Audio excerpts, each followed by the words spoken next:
para falar sobre os segredos do emagrecimento, que de repente nem são tão segredos assim, eu converso com o Dr. Bruno Oliveira, que é médico do esporte e especialista em emagrecimento e performance. Dr. Bruno, muito obrigada pela sua presença no Viva Mais. Agora, realmente tem algum segredo para emagrecer ou tudo é o hábito? Obrigado pelo convite, Cris. É muito importante a gente estar esclarecendo isso, porque hoje a procura pelo fácil é sempre muito grande. E não existe facilidade quando a gente fala de saúde, existe dedicação. Existe facilidade quando a gente se adapta ao que realmente tem que ser feito. E esse é o grande problema, esse é o grande segredo. A gente não faz só o que a gente gosta e o que a gente quer. Quem faz isso é criança. E tem uma virada de chave para emagrecimento? Essa virada de chave é difícil? O que você recebe aqui no consultório dos pacientes? Então, o grande problema é exatamente isso, né? A saída da inércia. É ter o pontapé inicial e a maioria das pessoas não sabe como fazer. Mas a gente tem várias estratégias em termos de usar medicações e tudo mais, só que o básico tem que ser feito. E o grande segredo é saber que você tem que gastar energia no dia a dia e adaptar a alimentação, uma alimentação menor do que você gasta. Bom, para dar o início para isso, você tem que se movimentar. Muitas vezes a gente não está disposto a fazer isso. Muitas vezes a gente está preguiçoso, a gente está cansado de um dia estressado e às vezes a gente acorda mal, sem energia. Eu acho que o empenho e a dedicação é sempre muito importante. E é colocar aí na força do ódio e começar a fazer. Força do ódio. Na força do ódio. Nem que seja iniciando com uma caminhada 2 vezes, 3 vezes por semana, e aí você ir adaptando cada vez mais para que você possa estar fazendo melhor. E a alimentação, por exemplo, a gente tem uma semana corrida, todo mundo fala assim, hoje eu mereço, a semana foi demais, então hoje eu mereço porque eu trabalhei muito. Essa virada de falar, não, eu vou começar o meu plano alimentar e conseguir, evitar alguma coisa, conseguir ter refeições mais saudáveis. Qual a dica que você dá até para a cabeça da gente, não trair a gente, Uma das grandes questões que eu coloco para os pacientes é o seguinte, você não precisa ser 100% o tempo inteiro, mas 80-20 é o mínimo para você conseguir o emagrecimento, que afinal de contas é o que a gente está falando sobre emagrecimento. 80-20 é o mínimo que você tem que fazer, ou seja, 80% do tempo você tem que estar acertando e 20% você pode estar saindo um pouco sem muitos exageros. Mas você vai ter que determinar esses 20% aonde eles vão estar. O mais claro que eu coloco para os pacientes é: você trabalha de segunda a sexta, como a grande maioria das pessoas faz, você tem um compromisso com o seu trabalho durante esse período de segunda a sexta e final de semana não tem, é muito mais fácil você errar, sair da rotina no final de semana. Então, é muito melhor que você busque organizar a sua semana para ela ser bem correta e, entre aspas, você criar uma poupança para que no final de semana você esteja um pouco mais liberado para fazer algumas coisas que a gente gosta. Só que muitas vezes as pessoas exageram demais no final de semana e aí realmente acabam em tudo aquilo que eles fizeram de benefício durante a semana e não indo a lugar nenhum. A gente tem que colocar isso em equilíbrio para que você tenha sempre um benefício de estar fazendo mais, errando menos, que dessa forma você vai conseguir evoluir para um emagrecimento saudável. Vamos fazer um ping-pong aqui sobre emagrecimento então? Eu juntei aqui algumas dúvidas que as pessoas têm. Olha, por exemplo, o carboidrato é proibido? Não? Qual é a verdade sobre o carboidrato? A gente ouve muito, são vídeos na internet, as pessoas falando, às vezes, só por pesquisa mesmo, Não, o carboidrato faz mal, não, você deve ingerir carboidrato. Qual é a verdade? Então, a verdade é que o carboidrato não é vilão.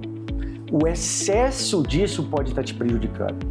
E o problema é a facilidade que a gente tem no tipo de alimentação que a gente faz normalmente, é que acaba excedendo demais as calorias através do carboidrato. Mas ele é tão importante que ele costuma ser 50% a 55% da sua refeição diária em termos de calorias. Então, quando a gente faz um plano alimentar saudável, de equilíbrio para uma pessoa, em torno de 50% a 55% das calorias desse plano alimentar são de carboidrato. Então é necessário para cada indivíduo, existe uma prescrição, vamos dizer assim. Até porque o carboidrato é a primeira energia que a gente utiliza. Se você não consome carboidrato, isso te leva a uma baixa energia, uma baixa disposição. Você dorme pior se você ficar evitando carboidrato noturno. Tem muita gente que acha que não pode comer carboidrato à noite porque vai passar a noite dormindo e isso vai fazer engordar. E é a maior bobagem que existe. O carboidrato noturno, ele pode ser consumido numa quantidade de acordo com como você consumiu o carboidrato durante o dia inteiro. Se você consumiu pouco, você pode ter um carboidrato até maior à noite. Agora, se você consumiu muito durante o dia de carboidrato, você vai evitar um pouquinho à noite. E principalmente, se você faz exercício em jejum, você tem que comer carboidrato à noite, porque é ele que vai te dar energia para o jejum. Você falou jejum, vamos lá, o jejum intermitente, né? Também. E aí, o que é válido sobre o jejum?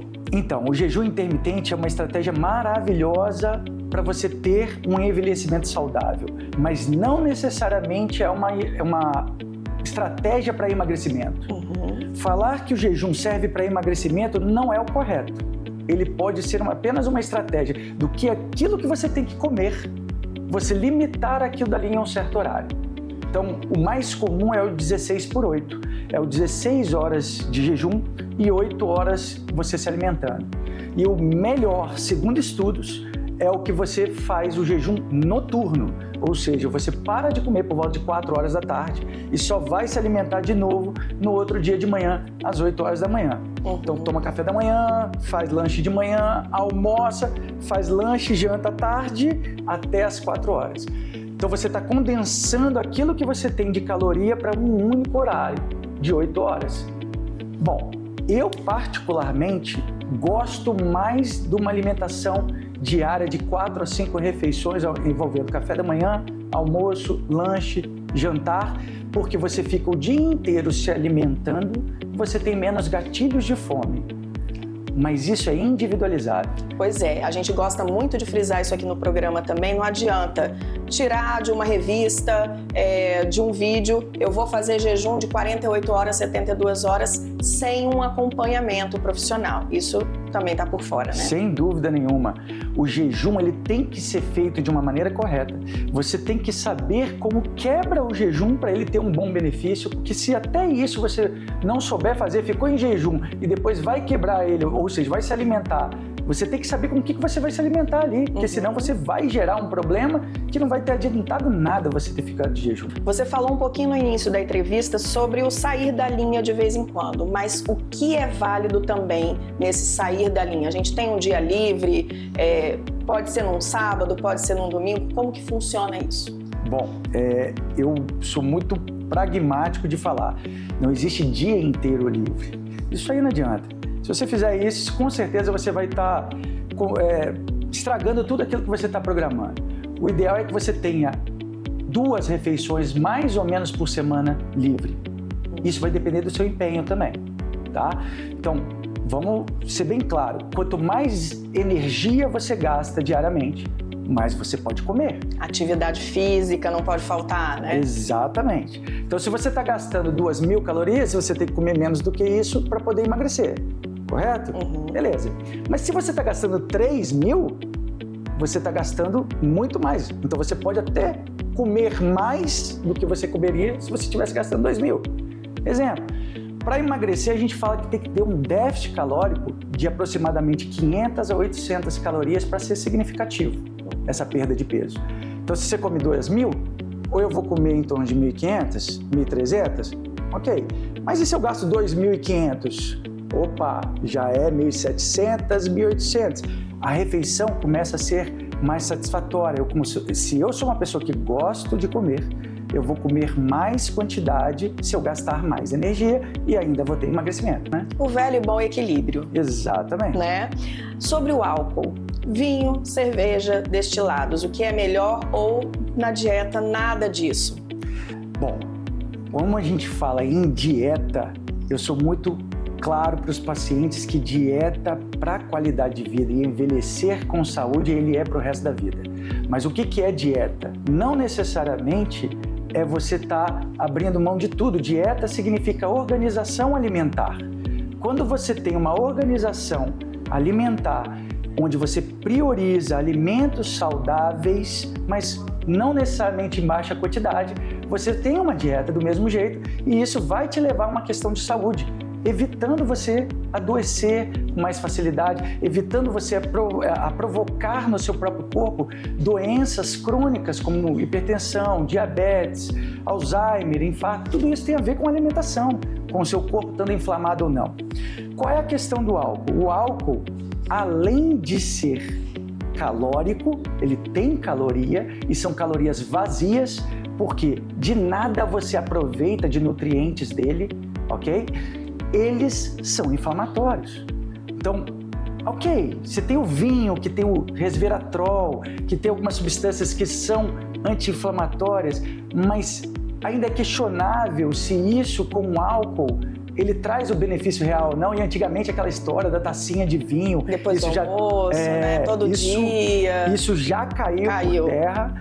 Tem locais que a gente sabe que se beneficiam disso, por exemplo, Itália, até mesmo a França, Portugal, só que a alimentação deles lá, principalmente no interior, é melhor e por isso eles se beneficiam. Pessoas muito ativas. Exatamente, são muito ativas e muitas vezes com alimentação de verdade, com muito menos questões inflamatórias, produtos muito menos industrializados. Por quê? Porque vivem do campo também. Agora, o bom dessa história também é que quem se dispõe a emagrecer, fazer a sua programação corretamente, ter o equilíbrio, acaba abrindo mão porque sente a necessidade de ter um bom desempenho no exercício. Quem bebe antes, né, uma noite antes, já sente que o rendimento não é a mesma coisa e isso acaba incentivando a pessoa a deixar o álcool de lado um pouco, não é? Com certeza.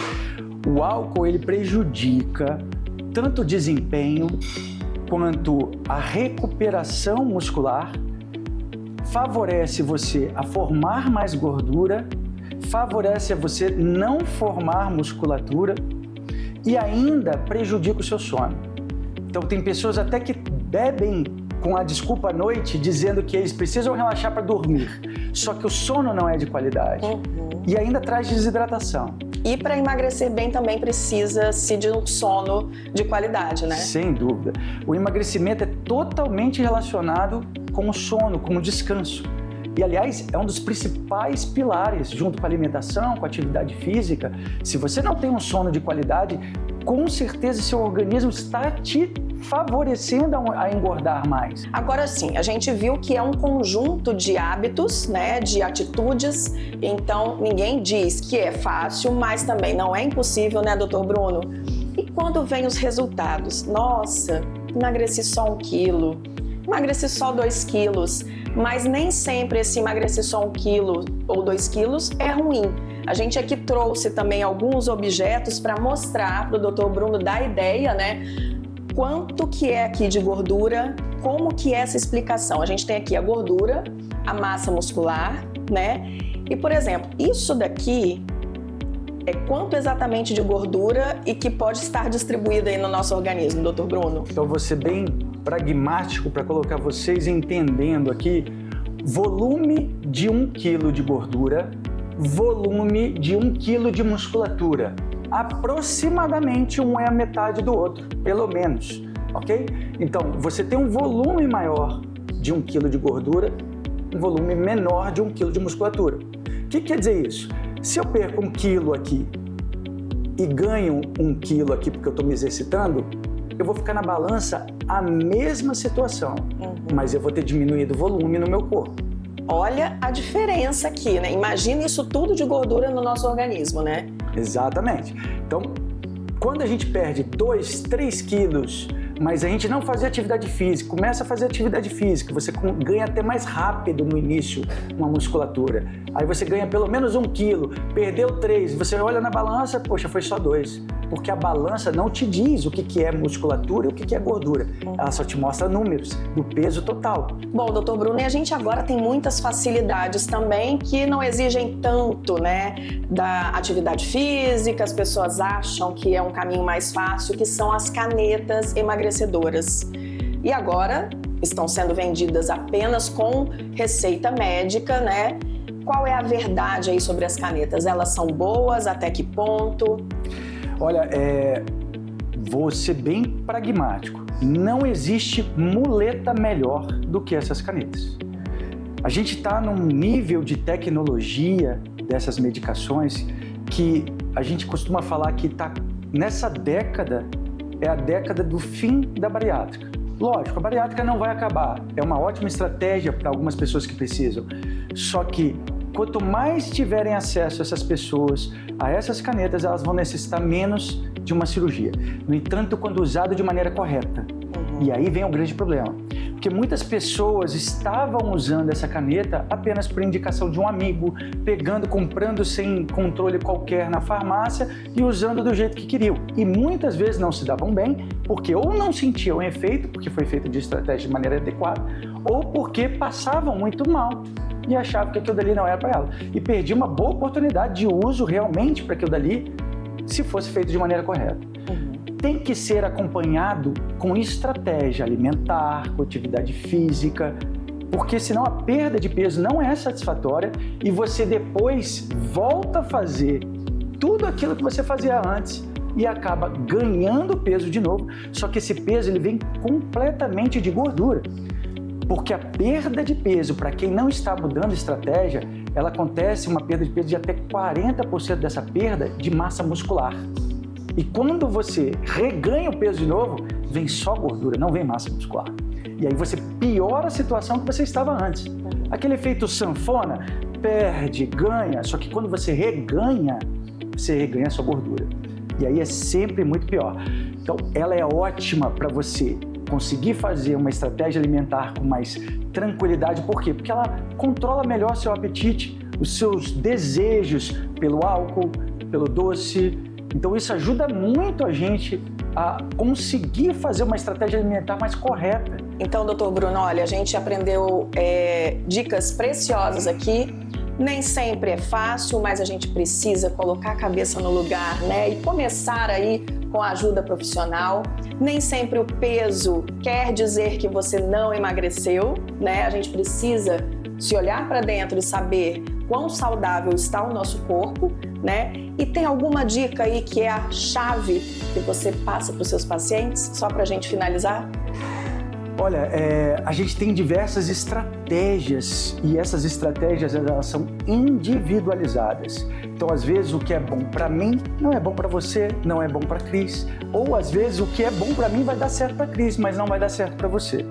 Então, procurar um profissional que entenda do assunto, que realmente trabalhe com isso para você buscar orientação tanto nutricional quanto emocional, porque é muito importante a gente entender que o emocional faz toda a diferença quando ele está alinhado com os seus propósitos, quando ele está estabilizado, vai favorecer muito mais a você estar buscando isso com muito mais empenho. E com certeza entender que não existe milagre, existe dedicação. E aquela história de motivação, eu vou ser bem claro, não existe, Cris, motivação que mexe com você todos os dias. A sua motivação tem que ser o seu objetivo. E aí você pensar no que você está buscando. Se é saúde, é porque você está visando envelhecer com saúde, ver seus filhos crescendo, ver netos, ter disposição para viver essa vida. Viver mais, né? Exatamente. E se você quer isso, você tem que fazer o que precisa e não só o que você gosta.